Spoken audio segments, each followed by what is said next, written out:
আসসালামু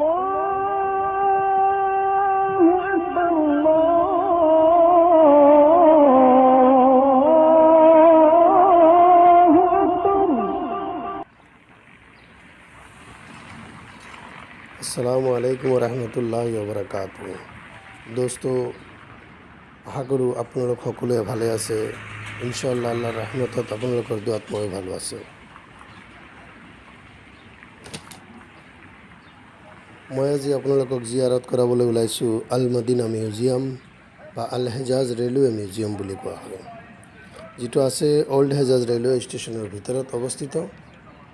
এই মিউজিয়াম আপোনাৰ শনিবাৰৰ পৰা বৃহস্পতিবাৰলৈকে ৰাতিপুৱা 9 বজাৰ পৰা ৰাতি 9টালৈকে খোলা থাকে আৰু শুক্ৰবাৰে সন্ধিয়া 5টাৰ পৰা ৰাতি 9টালৈকে খোলা থাকে। আহক মিউজিয়ামৰ ভিতৰ ফালে গৈ থাকোঁ, আমি ভিতৰৰ বস্তুবিলাক চাওঁ।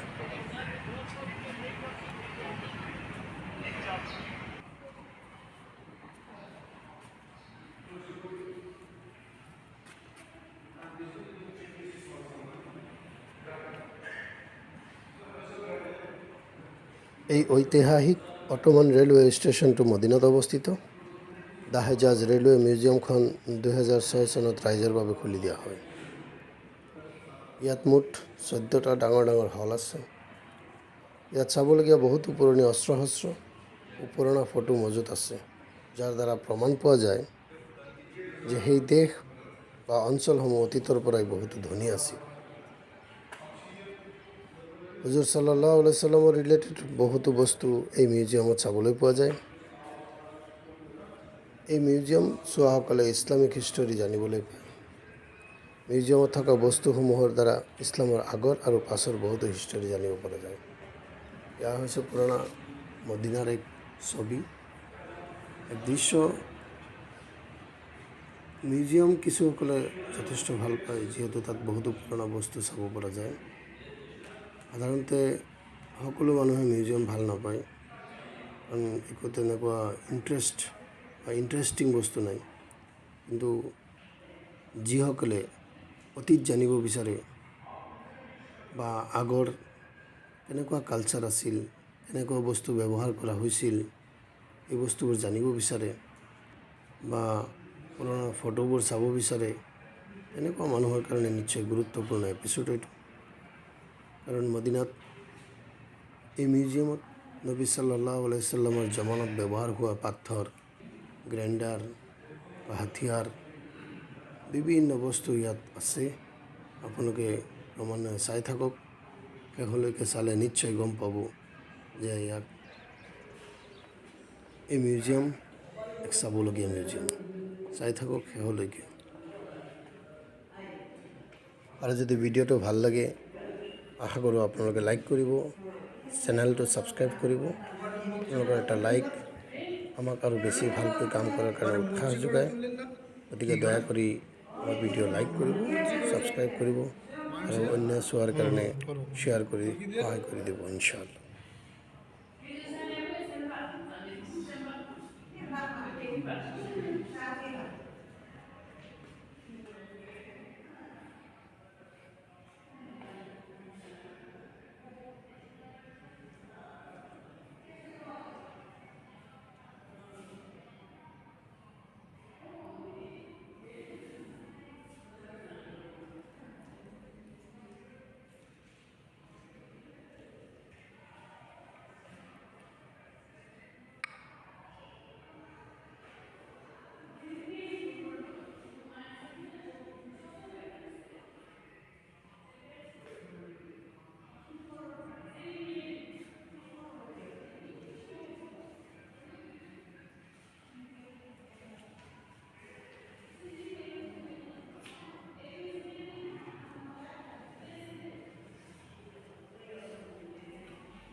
Nasıl? يعني for Islam, they came to Medina and live in Medina, stay in Medina, and they bring their culture and them traditional clothes and traditional things in Medina. But it's not correct. We wear like this or white one. Yes. Yes. Yes, white one. Shimal and red one. and Hejaz. This is one. This is called Hejaz. Hejaz. Se llama Hejaz.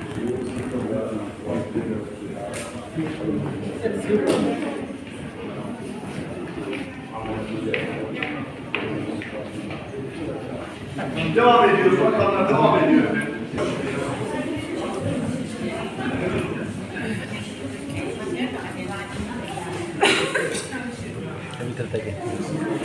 দেখেছি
হয় এ এক মদিনার পুরোনো ছবি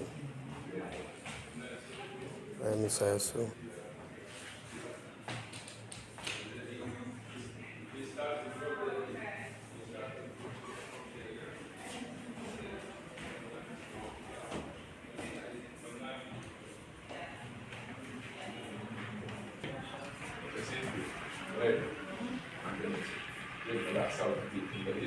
আব্দুল আজিজ আসলে king Abdul আজিজৰ আৰু ফাহাদৰ সময়তে আৰবত যথেষ্ট উন্নতি হৈছিল আমূল পৰিৱৰ্তন ঘটিছিল এওঁলোকৰ ইয়াৰ কাৰণে সদায় এওঁলোকক স্মৰণ কৰা হ'ব আৰববাসীয়ে এওঁলোকক কেতিয়াও পাহৰিব নোৱাৰে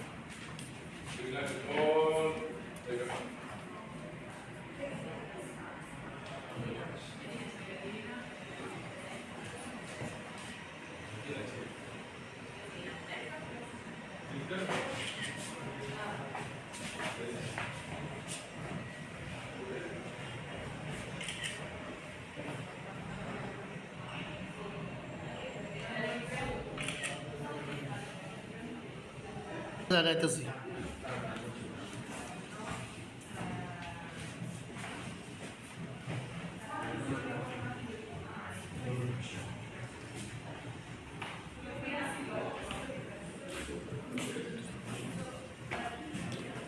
হয় আমি এতিয়া ইয়াৰ পিছত ফাৰ্ষ্ট ফ্ল'ৰলৈ গৈ আছোঁ ইমান সময়ত ছেকেণ্ড ফ্ল'ৰত দেখাই আছিলোঁ ইয়াৰ তললৈ যোৱাৰ ৰাস্তা হয় ফাৰ্ষ্ট ফ্ল'ৰত দেখাম ফাৰ্ষ্ট ফ্ল'ৰতো এনেধৰণৰ বহুত বস্তু আছে যিবিলাক চাবলগীয়া আৰু এটা বস্তু অৱশ্যে ডিটেইলছ ক'বলৈ গ'লে বহুত দীঘলীয়া হ'ব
বন্ধুসকল ভিডিঅ' শেষলৈকে চোৱাৰ কাৰণে আপোনালোকক বহুত বহুত ধন্যবাদ থাকিল আৰু যদি আপোনালোকে কম খৰচত উমৰা কৰিব বিচাৰে তেতিয়াহ'লে আমাৰ লগত যোগাযোগ কৰিব পাৰে আমি খুব কম খৰচত 17 দিন 18 দিনৰ পেকেজ মক্কাত আৰু মদিনাত খুব ওচৰত থাকাকৈ ধৰক মক্কাত 1000 মিটাৰৰ ভিতৰত মদিনাত 300 মিটাৰৰ ভিতৰত আমি থকাৰ ব্যৱস্থা কৰি দিওঁ ইমান ওচৰত থাকিও আমি কম খৰচত উমৰা প্ৰভাইড কৰি আছোঁ আপোনালোকে যদি কম খৰচত উমৰা কৰিব বিচাৰে তেতিয়াহ'লে নিশ্চয় আশা কৰোঁ আপোনালোকে আমাৰ লগত যোগাযোগ কৰিব আমাৰ কণ্টেক্ট নম্বৰ দিয়া হৈছে ফোন কৰিব আৰু আমাৰ কাৰণে দোৱা কৰিব যাতে আমি আগলৈ আৰু এনেধৰণৰ ধুনীয়া ধুনীয়া এপিছ'ড বনাই আপোনালোকক দেখুৱাব পাৰোঁ আৰু আপোনালোকক আমি উমৰা কৰাত সহায় কৰিব পাৰোঁ খুদা হাফিজ